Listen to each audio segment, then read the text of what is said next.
The Buddha sat under the shade of a spreading banyan tree. His disciples gathered closely around him in silence. A gentle breeze rustled the leaves, filling the air with a soft whisper of nature's eternal rhythm. A farmer approached the assembly, his hands marked with years of toil, his face drawn with lines of worry.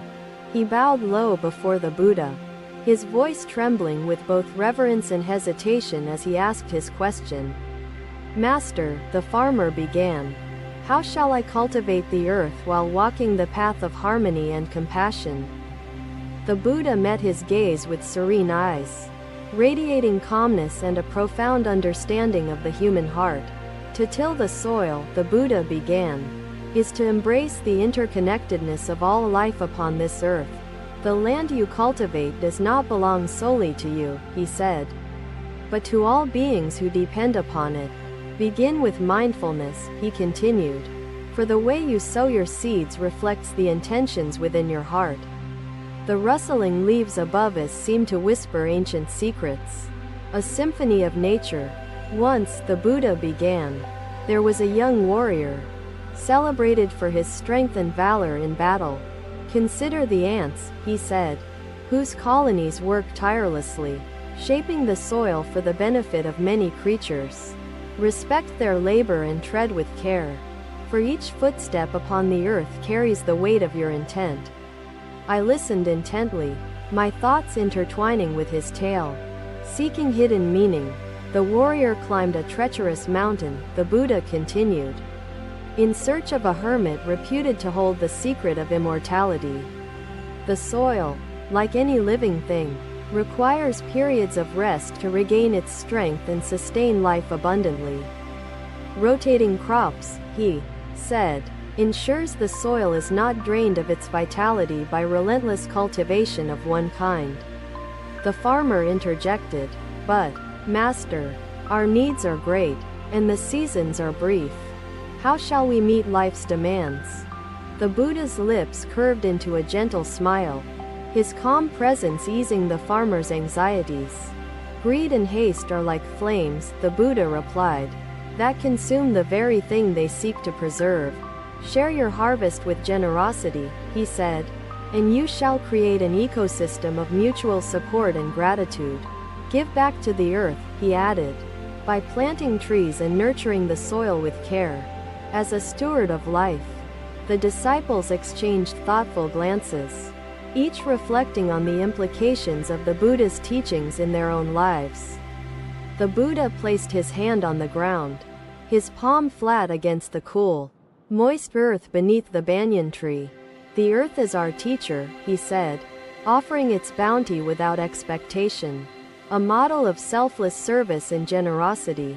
To cultivate the earth mindfully, he continued, is to cultivate wisdom, compassion, and patience within oneself. He then told a story of a past farmer who abandoned greed and embraced sustainability, flourishing through harmonious practice. This farmer, the Buddha said, found joy not in surplus but in balance, leaving a legacy of enriched lands. Through mindfulness, he observed the cycles of nature, aligning his actions with the rhythm of the seasons. The farmer listened another day. Another lesson unfolded as the Buddha walked through a lush village surrounded by fields vibrant with growth. Farmers gathered around, their faces etched with worry, carrying the burden of protecting their crops from the relentless pests. Master, one of them implored, our harvest suffers from these swarms that devour the fruits of our labor.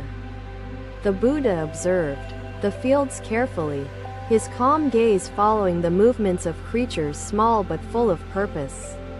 He turned to the farmers and spoke, even the smallest beings are woven into the intricate tapestry of existence. To act thoughtlessly, he continued, against any life disrupts the natural balance and invites unforeseen suffering upon all beings. Master, I asked, emboldened by his approval, how can one train the mind to see clearly and overcome its chains? The Buddha leaned forward slightly, his voice lowering as if to impart a secret. First, you must observe the mind, he said. as a fisherman observes the river, seeking patterns and movements. His metaphor was simple, yet it carried the complexity of the human experience. Through mindfulness and meditation, you untangle the knots of desire and aversion.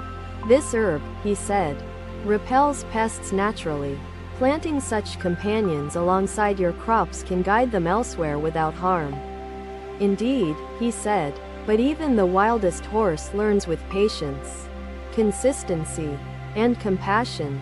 His response was an invitation to persist, a reminder of the necessity of practice. A disciple added, "Master, does this not delay immediate relief from suffering?" The Buddha met his question with a gentle smile. "Patience," he said, "is a virtue that nourishes the soul, just as balance nourishes the earth." He stood and gestured to the fields before him, their swaying crops a testament to the abundance of life. "The earth provides enough for all when treated with reverence," the Buddha said. "But greed creates an illusion of scarcity." The farmers listened closely, their hearts beginning to grasp the deeper meaning in his words and gestures. "Nature," the Buddha explained, "exists in a delicate equilibrium, disrupted by actions born from ignorance or desperation. Use not poisons," he warned, "for their harm extends beyond the pests, tainting the soil and water for generations." A farmer asked hesitantly, "Master, what if such methods yield less in the short term?" The Buddha's response was calm and steady. "A shortfall today," he said, "pales in comparison to the ruin of tomorrow. Sustainability brings blessings to countless futures." The farmers nodded, their minds beginning to shift, considering the long-term consequences of their present actions. The Buddha stepped closer to the fields, his robe brushing against the plants.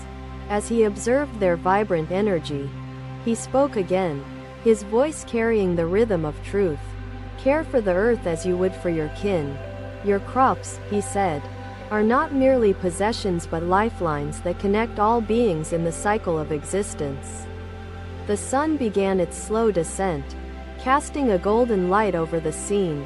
As the farmers stood in deep reflection, one farmer asked, "Master, how shall we find the strength to change when the challenges seem overwhelming?" "Strength," the Buddha replied, "arises from unity. Work together, share knowledge, and support one another in your common endeavors. By joining forces," he added, "you create a community that mirrors the harmony of the natural world." The farmers murmured in agreement, their collective spirit igniting with a newfound sense of purpose and possibility. The Buddha then recounted a tale of a village long ago that transformed its practices by embracing harmony with nature. "This village," he said, "flourished not through conquest of the earth but through partnership with its rhythms. Their fields thrived," he continued, "becoming a sanctuary for life and a model of resilience for future generations."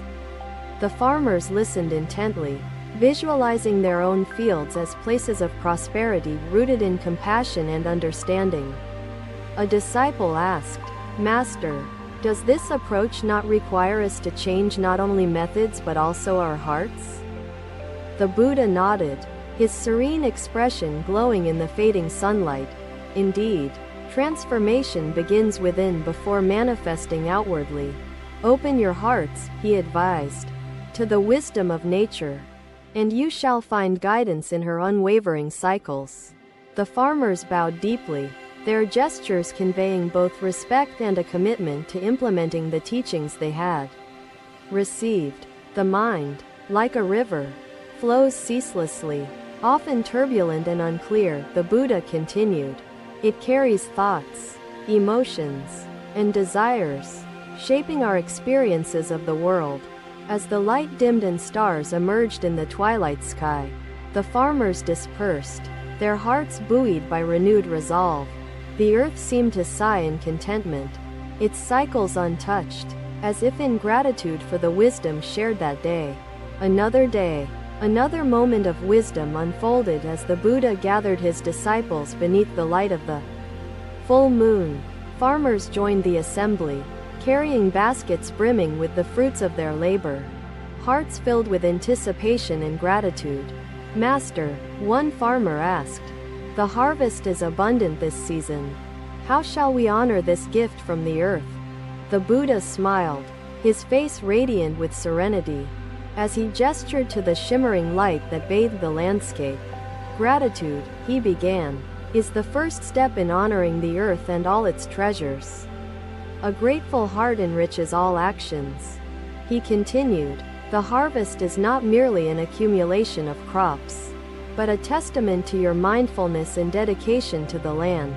The farmers and disciples listened intently, their hearts absorbing the depth of his words like soil absorbing life-giving rain. "To calm it, we must practice mindfulness."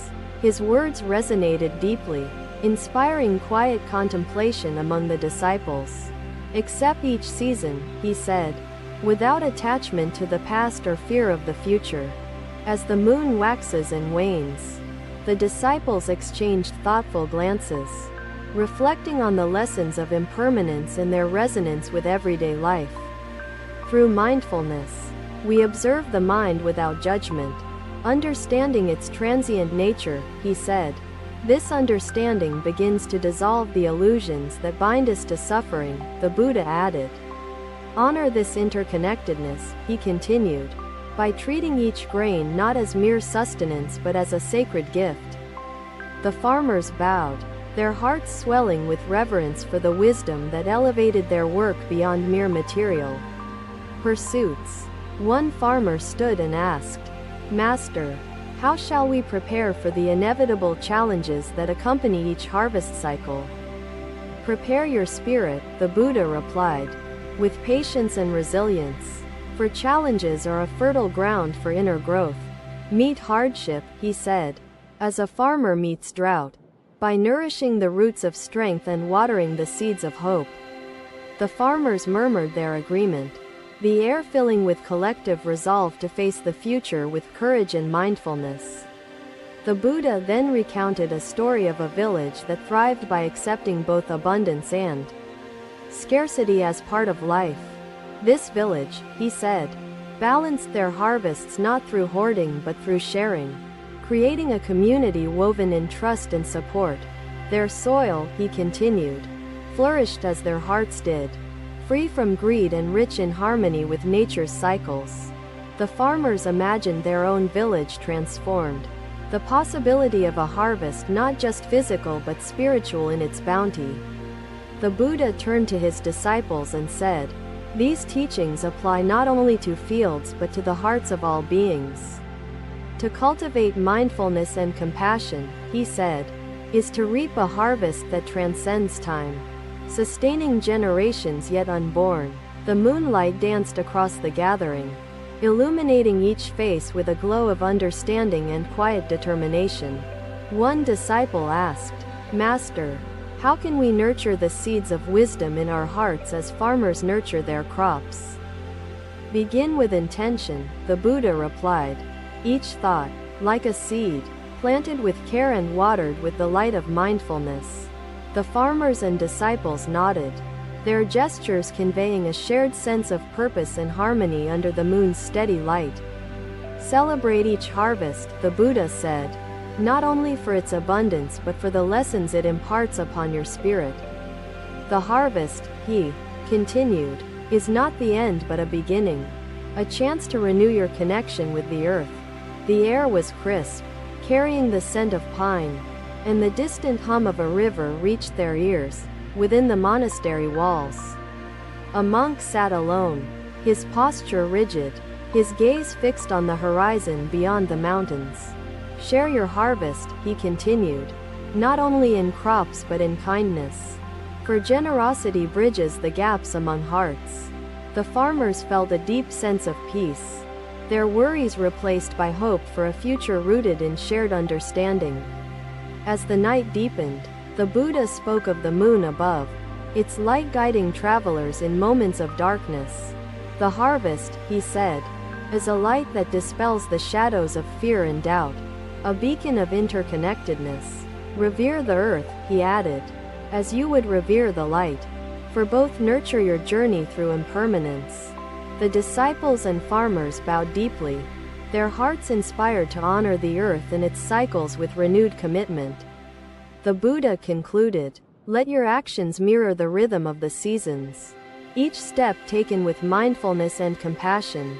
As the gathering dispersed, the moon remained, a silent witness to the wisdom shared and absorbed under its glow. The earth seemed to breathe in harmony, cradling the seeds of gratitude, unity, and resilience planted through the Buddha's teachings. Thank you for watching.